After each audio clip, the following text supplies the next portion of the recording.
चॅनलला सबस्क्राईब करा आणि बेल आयकॉनला प्रेस करा।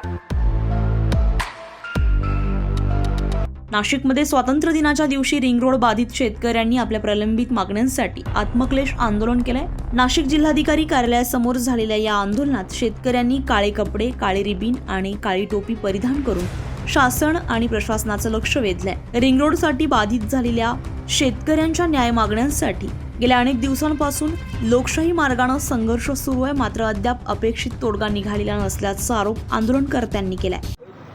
आज रिंग रोड बाधित शेतकरी, जिल्हाधिकारी आयुष प्रसाद, MSIDCचे अधिकारी यांनी जी दिशाभूल राज्याचे मुख्यमंत्री देवेंद्र फडणवीस आणि कुंभमेळा मंत्री गिरीश महाजन यांची केलेली आहे, त्या निषेधामध्ये आज आम्ही आत्मक्लेश आंदोलन या ठिकाणी करतोय।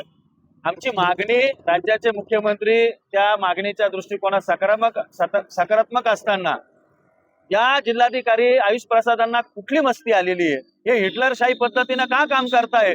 यांना शेतकऱ्यांना मारायचं आहे का? शेतकऱ्यांना देशोधडीला पाठवायचं आहे का? अहो, आमच्या हक्काच्या जमिनी आहेत, आम्ही काही कुठून लुटून आणलेल्या नाहीत। तुम्ही आलेले बाहेरून आयुष प्रसाद 2 वर्षासाठी, पण आमच्या आयुष्याच्या जमिनी उद्ध्वस्त करू नका, आमच्या शेतकऱ्यांना उद्ध्वस्त करू नका, न्यायाने वागा। तुम्ही एकीकडे 14 पानाचा अहवाल आम्हाला देतात आणि उलट त्याच्या उलट करतात। तुम्ही एजंट नेमले का लोकांना फसवायला, शेतकऱ्यांना फसवण्यासाठी? रोज चुकीच्या माहिती टाकतात आणि वरतून काय म्हणतात, मला माहितच नाही तो मेसेज कोणी केला। तुमच्या सहीनिशी आलेला मेसेज हा चुकीचा असू शकतो का? राज्याच्या मुख्यमंत्र्यांवर आमचा विश्वास आहे, ते आम्हाला बैठक घेऊन न्याय देणार आहे। तोपर्यंत आमच्या 14 गावांमध्ये कुठलीही कारवाई जिल्हाधिकारी आयुष प्रसाद यांनी करू नये, म्हणून आज आम्ही ह्या स्वातंत्र्य दिनी हा आत्मक्लेश आंदोलन या ठिकाणी करतोय। जर ते थांबले नाही, आज शांततेचं आंदोलन करतोय, उद्या आक्रमक आंदोलन केल्याशिवाय शेतकरी शांत बसणार नाही। स्वातंत्र्य दिनीच आंदोलन करून शेतकऱ्यांनी आपल्या मागण्यांकडे प्रशासनाने गांभीर्याने लक्ष द्यावं अशी मागणी केली आहे। या आंदोलनात छावा क्रांतिवीर सेनेचे संस्थापक अध्यक्ष करण पंढरीनाथ गायकर तसेच राजू देसले सहभागी झाले होते।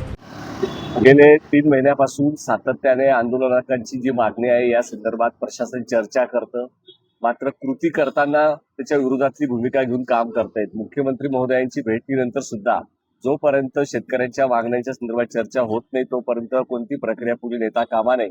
मात्र या ठिकाणी जिल्हाधिकारी ज्या पद्धतीने व्यवहार करतायत, शेतकऱ्यांची दिशाभूल करण्याचं आणि खोटी माहिती राज्यापर्यंत पोहोचवण्याचं काम करतायत, याचा आम्ही निषेध करतो। 15 ऑगस्ट दिनी या ठिकाणी शेतकऱ्यांना आंदोलनाला बसावं लागतं, याचा विचार शासनाने केला पाहिजे आणि स्वातंत्र्य खरोखर शेतकऱ्यांना मिळालंय का हा खरा प्रश्न या निमित्ताने शेतकरी विचारतो आहे। आणि शेतकऱ्यांचे हे प्रश्न जोपर्यंत शेतकऱ्यांच्या मागण्यासंदर्भाचा निर्णय होत नाही तोपर्यंत प्रशासनाने कोणत्या प्रकारची मोजणी असेल, कोणती प्रक्रिया असेल राबवू नये, ही भूमिका घेऊन काम करावं, हीच आपली आजची अपेक्षा आहे। रिंग रोड बाधित शेतकऱ्यांच्या मागण्यांवर प्रशासन आता काय निर्णय घेतंय याकडे आंदोलनकर्त्यांचं लक्ष लागलंय। संजय परमार, नाशिक न्यूज, नाशिक। ताज्या बातम्यांसाठी नाशिक न्यूजच्या YouTube चॅनलला सबस्क्राईब करा आणि बेल आयकॉनला प्रेस करा।